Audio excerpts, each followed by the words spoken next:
उसने record button दबाया। देखो, वो कौन है? वो कौन है? मो, मो, मो, मो। ठीक है, रुको। रुको बेबी, रुको। ये काम नहीं करेगा। ये बस उसके ऊपर गिर गया। मैं नहीं चाहता। वो दुखी है। कोई बात नहीं, वो बहुत दुखी है। और मैं इसे फिल्माऊंगा। सच कहूँ तो कभी कभी। यार रियली, क्या तुम यार कह सकते हो? ठीक है, मैं उसे करना सिखा रहा हूँ। हमारा नाश्ता लगभग हर दिन ऐसा ही होता है, बिल्कुल वैसा ही होता है। टर्की, बेकन, एवोकाडो, अंडे और ये ब्रेड क्या कहलाती है? सब culture. Base culture. Base culture. ये कीटो सोडो बादाम बटर ब्रेड जैसा है। स्वाद लाजवाब है। तो ये हर दिन का नाश्ता है। हे भगवान। आज कुछ डेडलिफ्ट करो। तो मैं ट्रेनिंग करने जा रहा हूँ। जाओ वर्कआउट करो। मैं इस पर व्लॉग करने की कोशिश कर रहा था और ये अंडों से ढका नहीं है। ब्रैडली को लगता है कि ये एक खिलौना है, तो जब हम उसके आसपास होते हैं तो कैमरे का इस्तेमाल नहीं होता। लेकिन कॉफी, नाश्ता, संतरे ब्रैडली को खाना खिलाने की कोशिश करते हैं।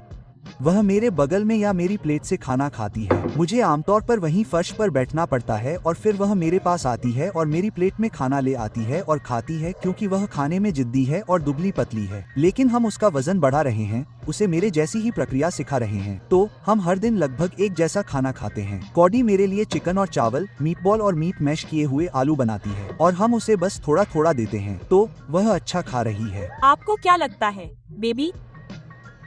और वह शायद मक्खन और अंडे में उसके पूरे मेमोरी कार्ड को चीर देगी। तो ओह, और संतरा। ओह देखो, वह अच्छा काम कर रहा है माँ। हाँ, तो बस इतना ही। जिम जाकर वर्कआउट करने जा रहा है। मैं आप लोगों से वहाँ मिलता हूँ। हाँ चलो। क्या हाल है? यूट्यूब, तुर्की बेकन। और वह शायद इसे फाड़ कर फेंक देगी। हाँ, तो मैं आप लोगों से वहाँ मिलता हूँ। दुबई यात्रा के बाद फिर से तैयार हो रहा हूँ। मुझे वहाँ जाने के लिए 48 घंटे का समय मिला और मैं 48 घंटे दुबई में था, तो ये काफी तनावपूर्ण था। समय में 8 घंटे का बदलाव हुआ। मैं हर दिन सुबह 4 बजे बिस्तर पर जाता था ताकि अमेरिकी समय क्षेत्र में रह सकूं। तो जब मैं घर पहुंचा तो मैं फिर से तैयार था, फिर से सोने के लिए तैयार था, क्योंकि मेरी नींद का समय मेरे लिए बहुत महत्वपूर्ण है। तो हम अभी धूम मचाने के लिए तैयार हैं। आज सुबह मैंने बहुत सारी कॉफी पी, क्योंकि मुझे नहीं पता कि क्यों नहीं। मैं अपने जेट लैग को ठीक करने की कोशिश कर रहा था। मुझे ऐसा लगता है कि यात्रा के बाद जब मैं बिस्तर पर जाना चाहता हूँ तो मैं मेलाटोन का सेवन करता हूँ, और फिर जब मैं उठता हूँ तो मैं प्राकृतिक धूप लेता हूँ और सुबह का एहसास करने के लिए कॉफी पीता हूँ। लेकिन इसकी खास बात यह है कि हम हाल ही में इस नए सुपर पंप प्री वर्कआउट के साथ आए हैं। इसमें कैफीन नहीं है। 8 ग्राम सिट्रीन, 6.4 ग्राम बीटा एलिनिन, 5 ग्राम क्रिएटिन, अल्फा जीपीसी, सिट्रापीक, हुपेरिन की सही मात्रा। इसे फिर से ज्यादा न लें। लेकिन यह बिल्कुल ही एक ऐसा फोकस और पंप उत्पाद है जिसमें कैफीन नहीं है। अगर आप इसे रात में लेना चाहते हैं और आप जागना नहीं चाहते हैं, सो नहीं पा रहे हैं, तो यह आपके लिए एकदम सही है। मैं इसे आज डेडलिफ्ट करने के लिए ले रहा हूँ, जो शायद करने के लिए सबसे अच्छी चीज न हो, लेकिन मुझे वास्तव में परवाह नहीं है। मैं थोड़ा ब्लड फ्लो करने की कोशिश कर रहा हूँ और इसका स्वाद लाजवाब है और मैं एक नया उत्पाद आजमा रहा हूँ, तो हम यहाँ हैं। लेकिन इन सब बातों के बाद आज डेडलिफ्ट डे। मुझे कल डेडलिफ्ट करनी थी, लेकिन मैं 14 घंटे की फ्लाइट से उतरा और उसके बाद मुझे डेडलिफ्ट करने का बिल्कुल भी मन नहीं हुआ। तो आज के लिए सब कुछ टाल देते हैं। हाँ, बस इतना ही। मैं अभी वार्म अप करते हुए जूम कॉल पर हूँ। उम्मीद है कि वे मुझे ऐसा करते हुए नहीं सुन पा रहे होंगे। चलिए शुरू करते हैं। ठीक है, डेडलिफ्ट। मेरी ट्रेनिंग का ये चरण गति की सही रेंज को मजबूत करने और फॉर्म को सही ढंग से करने पर केंद्रित है, न कि बहुत मजबूत होने पर, ताकि मैं सही तरीके से प्रगति कर सकूं। आप देखेंगे कि मैं जो कुछ मूवमेंट कर रहा हूं, उनमें से कुछ बहुत ही गहरी गति की रेंज के हैं। जैसे कि इस वर्कआउट में ट्रेनिंग की दूसरी सीरीज के रूप में मेरे पास स्प्लिट स्क्वाट है और इसका लक्ष्य मेरे हिप फ्लेक्सिस को वास्तव में लंबा करना है, मेरे घुटने को मेरे पैर के अंगूठे के ऊपर लाना, टखने को फ्लेक्स करना, मेरे क्वाड में एक बड़ा खिंचाव लाना है। इसकी एक थीम है। लेकिन मैं डेडलिफ्ट से शुरुआत कर रहा हूँ, जहाँ मैं थोड़ा बहुत 1/4 रेप, 8वां रेप करता हूँ। मुझे नहीं पता, मैं इसे अपनी पिंडली के आधे हिस्से तक ऊपर खींचता हूँ, बार को वापस नीचे रखता हूँ और फिर पूरा ऊपर तक ले जाता हूँ। तो हर बार 1 और 1/4 रेप। यह मजेदार है क्योंकि मैं केवल 5 रेप्स कर रहा हूँ। हर कोई 5 रेप्स करना पसंद करता है। यह 20 रेप्स करने से कहीं ज्यादा मजेदार है। कभी कभी ज्यादा वॉल्यूम करना ठीक नहीं होता, खासकर डेडलिफ्ट में। इसलिए ताकत और विस्फोटकता बढ़ाना, ताकि मैं कूद सकूं और मजबूत बन सकूं और गति की मजबूत रेंज में शक्तिशाली बन सकूं, यही अभी चल रहा है। इसलिए डेडलिफ्ट के बाद मैं तुरंत ऊपर जाता हूं और हिप हिंज के साथ स्नैच ग्रिप जंप करता हूं, बार को अपनी जांघ के बीच में लाता हूं, सिर्फ बार। यह लगभग 45 पाउंड का होता है और फिर जितनी तेजी से हो सके कूदता हूं, विस्फोट करता हूं। इसलिए मैं बहुत धीमी गति से सिकुड़ने वाले टिश्यू के साथ भारी भार उठा रहा हूं, बस वजन को कम कर रहा हूं, भारी भार को नियंत्रित और हिला रहा हूं, और मैं बहुत हल्के भार की ओर बढ़ रहा हूं, बस पूरी तरह से विस्फोटक, अपने शरीर और मांसपेशियों को अलग अलग तरीकों से हिलाने के लिए प्रशिक्षित कर रहा हूं। पश जैकली। इसलिए मुझे जस्टिन को यहाँ नीचे बुलाकर यह सब समझाना होगा, क्योंकि वह इसे मुझसे बेहतर समझता है। लेकिन आज की ट्रेनिंग यही है। तो अभी मैं डेडलिफ्ट का पहला सेट करने जा रहा हूँ। मैं अभी भारी वजन उठाने की कोशिश नहीं कर रहा हूँ। मैं अक्सर डेडलिफ्ट करता हूँ और मेरी ऊपरी पीठ गोल होने लगती है, इसलिए मैं अपनी पीठ को अपने पोस्चर के हिसाब से सीधा रखने की कोशिश कर रहा हूँ क्योंकि मेरा पोस्चर हमेशा खराब रहता है और मैं झुका हुआ रहता हूँ, इसलिए मैं अभी इस पर ध्यान देने की कोशिश कर रहा हूँ। अगर मेरे पैर ज्यादा वजन उठा सकते हैं लेकिन मेरी पीठ ज्यादा वजन नहीं उठा सकती तो मैं ज्यादा वजन नहीं उठाने जा रहा हूँ, इसलिए मैं ज्यादा वजन उठाने की शुरुआत ऐसे वजन से करूंगा जो ज्यादा भारी ना हो। मैं लगातार ऊपर और नीचे वजन उठाता रहूंगा और फिर हर सेट के बीच में मैं तुरंत जंप पर जाऊंगा, आगे पीछे कुल 5 सेट तक। मेरा लक्ष्य ज्यादा सेट करना भी है क्योंकि मैं अपने शरीर को गति की नई रेंज, नए मोटर पैटर्न सिखा रहा हूँ, इसलिए मुझे अपने शरीर को ज्यादा कुशलता से करने के लिए ज्यादा वॉल्यूम की जरूरत है। यही मेरा लक्ष्य है, मैं इसमें जुटने जा रहा हूँ। मैं वार्म अप टाइम वर्कआउट कर रहा हूँ। इसके अलावा मैं पट्टियों के बिना शुरुआत करता हूँ, लेकिन मुझे पट्टियों की जरूरत है। लक्ष्य ग्रिप स्ट्रेंथ नहीं है, लेकिन मैं फिर भी डोप ग्रिप स्ट्रेंथ चाहता हूँ, इसलिए उनके बिना शुरुआत करता हूँ, लेकिन जैसे जैसे वजन भारी होता जाता है मैं उन्हें यहाँ रखता हूँ। मुझे निश्चित रूप से उनकी जरूरत होगी।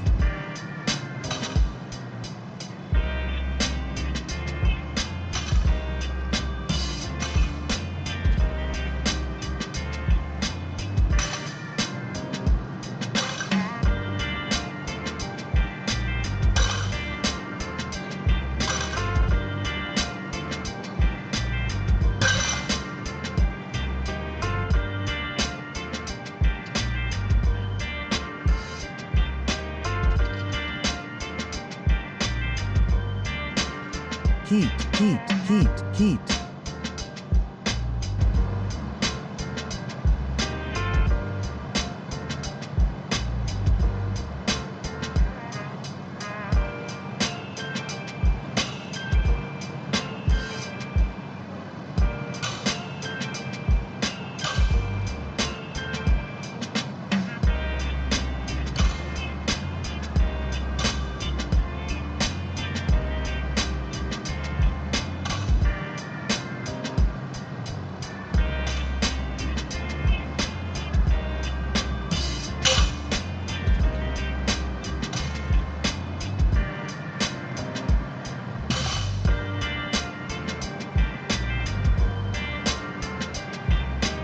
प्लेट को लॉक करें।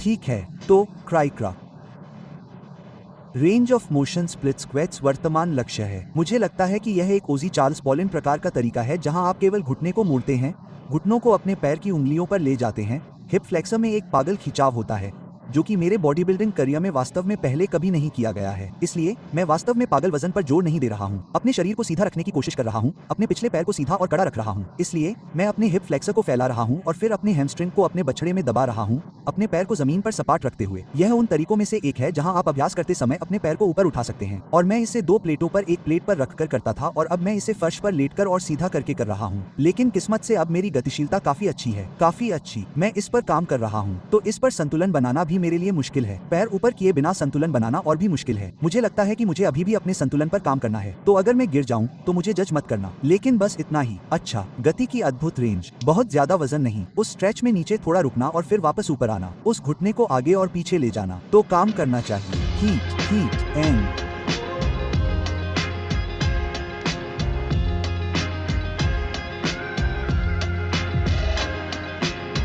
हीट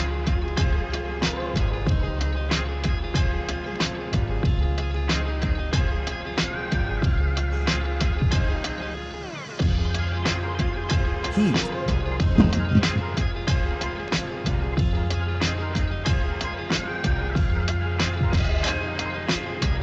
रुको।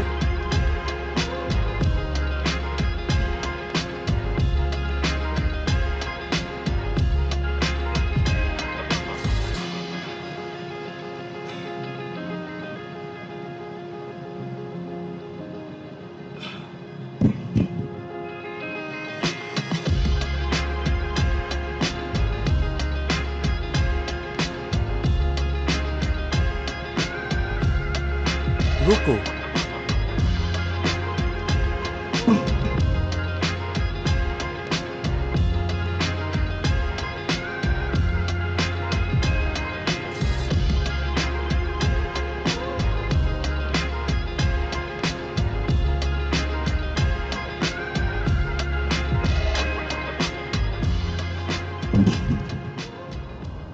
ठीक है। तो ये इस वर्कआउट के मुख्य भाग के 2 आखिरी मूवमेंट हैं। मेरे पास बाद में स्ट्रेच करने के लिए कुछ चीजें हैं, लेकिन यह एक mid pulley would chop D handle है अगर आप चाहें तो। मूल रूप से मैंने कभी ट्रेनिंग नहीं की। मैंने ईमानदारी से कहूं तो मैंने अपने कोर को बिल्कुल भी ट्रेनिंग नहीं दी। हल्के फुल्के एब्स बनाए, कभी नहीं चाहता था कि मेरी कमर बढ़े। क्या यह मामूली रूप से घुमाने से ट्रेनिंग करने से बढ़ेगी? हाँ शायद, लेकिन यह आपको अधिक स्थिर भी बनाता है और आपकी रीढ़ की हड्डी को सभी गतिविधियों में मजबूत बनाना बहुत स्वस्थ है। तो यह एक तरह से एब कोर वर्कआउट की तरह है।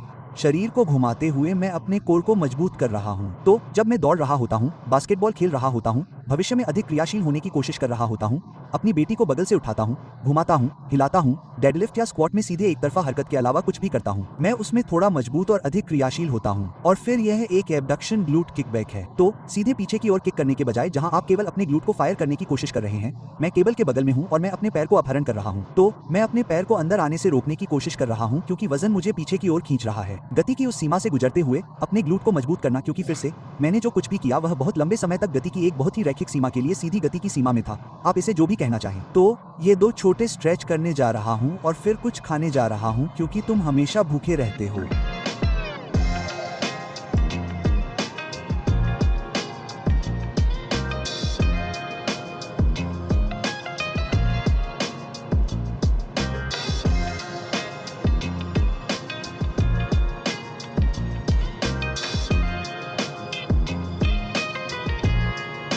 गरम गरम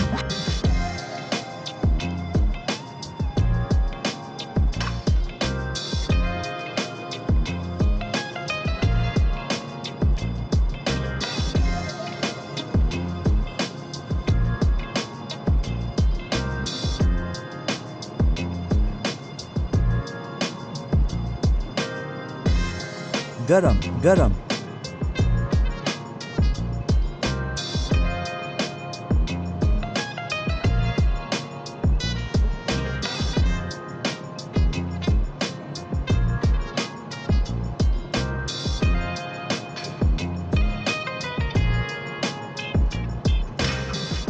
ठीक है, बस उस वर्कआउट को खत्म कर लिया।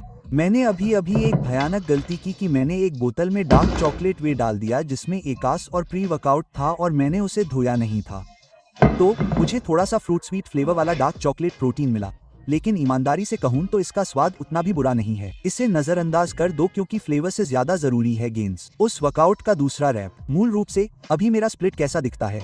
मेरे निचले शरीर के दिन बहुत ज्यादा स्ट्रेंथ बेस्ड फंक्शनल हैं। Motor pattern, explosiveness, range of motion, ऐसी ही चीजें बनाने की कोशिश कर रहा हूं क्योंकि मैं दौड़ना और मूव करना चाहता हूं और इसमें से बहुत कुछ निचले शरीर का है। और फिर इस मौजूदा चरण में अभी हफ्ते में एक बार मैं हाइपरट्रॉफी वर्कआउट कर रहा हूं, तो मैं अभी भी वो पंप पा रहा हूं जिसकी मुझे जरूरत है। और फिर मेरे पास अपर बॉडी के लिए हाइब्रिड स्टाइल वर्कआउट भी है जिसमें मैं band barbell, shaky barbell, speed press, कुछ चेस्ट और कुछ बैक और कुछ हैवी डंबल रो कर रहा हूं। तो कुल मिलाकर मैं अभी भी फंक्शनलिटी और हाइपरट्रॉफी को अच्छे से मिक्स कर रहा हूं। और फिर क्योंकि मेरी हाइपरट्रॉफी कम है तो मुझे बस ये सुनिश्चित करना है कि मैं उन वर्कआउट में अपनी मांसपेशियों को मजबूत करूं। तो मूल रूप से मैं पिछले 1 साल से अपने शरीर को और अधिक एथलेटिक बनाने की कोशिश कर रहा था, लेकिन मुझे कंधे में चोट लग गई जिससे मैं 4 से 5 महीने के लिए बाहर हो गया, जो कि बहुत बुरा था। और फिर मैं हर जगह यात्रा कर रहा था और मेरा बहुत वजन कम हो गया और मैं ऐसा था, मैं पतला हूं, मैं बस फिर से मोटा होना चाहता हूं, उद्धरण चिन्ह। तो मैं हाइपरट्रॉफी पर वापस आ गया और फिर मैं कुछ समय के लिए हाइपरट्रॉफी का प्रशिक्षण ले रहा था। मेरी मांसपेशियां बहुत जल्दी वापस आ गईं और फिर मुझे लगा अरे मैं अभी भी दौड़ नहीं सकता, मैं उतना फंक्शनल नहीं हूं जितना मैं होना चाहता हूं, उद्धरण चिन्ह। और यह ऐसा है, कोई बात नहीं। उस पुरानी कहावत की तरह अगर आप वही करते रहेंगे जो आप हमेशा से करते आए हैं तो आप हमेशा वही रहेंगे जहां आप हमेशा से थे। मैं कोई बदलाव नहीं कर रहा था। तो आखिरकार मैं ऐसा हूं, जानते हो क्या? भाड़ में जाए। मैं आखिरकार रात में स्ट्रेचिंग शुरू करने जा रहा हूं। मैं हर रात सोने से पहले अपने हिप्स खोलना शुरू कर रहा हूं। बिस्तर पर जाने से 15-20 मिनट पहले मैं स्ट्रेचिंग करता हूं। मैं इस ट्रेनिंग प्रोग्राम के लिए प्रतिबद्ध होने जा रहा हूं, केवल हाइपरट्रॉफी के लिए नहीं। जिस तरह से मैं अभ्यस्त हूं उसी तरह से ट्रेनिंग करूंगा, वही करूंगा जो मैं हमेशा से करता आया हूं क्योंकि मेरे शरीर में दर्द रहता है। यह हिलता नहीं है, यह गतिशील नहीं है, मैं अब वैसा महसूस नहीं करना चाहता। और अगर इसका मतलब है कि मुझे कुछ समय के लिए वजन कम करना छोड़ना होगा तो यही सही है। और अब तक ये देखते हुए कि मैं अपने पोषण को लेकर काफी सख्त रहा हूं, बस साफ सुथरा खाना खाता हूं और मैं अपने हाइपरट्रॉफी वर्कआउट में तीव्रता बनाए रखता हूं, मैंने पहले से बहुत अधिक मांसपेशियां नहीं खोई हैं। अभी तक मैं दुबली पतली नहीं हूं और मेरी गतिशीलता निश्चित रूप से बेहतर हो रही है। मैं अपने हिप्स को महसूस कर सकता हूं जैसे मैं बैठ सकता हूं और यह मेरे लिए बहुत ही शानदार है। मुझे पता है कि ज्यादातर लोग अपने पैर को अपने चेहरे तक उठा सकते हैं, लेकिन मेरे लिए उस पैर को वहाँ उठा पाना बिना उसे ऊपर उठाए और उस तरह बैठे हुए थोड़ा टाइट था। पहले मैं अपना पैर उठा भी नहीं पाता था तो मैं सोचता था अरे बहुत मुश्किल हो रही है। तो हिप्स धीरे धीरे खुल रहे हैं। अगली बात जो आप जानते हैं, जैसे ही यह हिलने लगेगा तो मैं शायद और भी ज्यादा हाइपरट्रॉफी वापस ला सकूंगा, क्योंकि इसे बनाए रखना बनाने से कहीं ज्यादा आसान है। जैसे मांसपेशियां अगर पहले से हैं तो उन्हें वापस पाना आसान है, उन्हें बनाए रखना बनाने से ज्यादा आसान है। तो अभी मैं ये संतुलन बनाने की कोशिश कर रहा हूँ कि मैं अपने शरीर से क्या चाहता हूँ और मैं अपने शरीर को कैसा दिखाना चाहता हूँ। लेकिन यही जिंदगी का मौसम है, तो मैं घर जा रहा हूँ, कुछ खाना ला रहा हूँ। बस इतना ही कहना है। मुझे समझ नहीं आता कि YouTube पर क्या कहूँ। व्लॉग में आपका स्वागत है।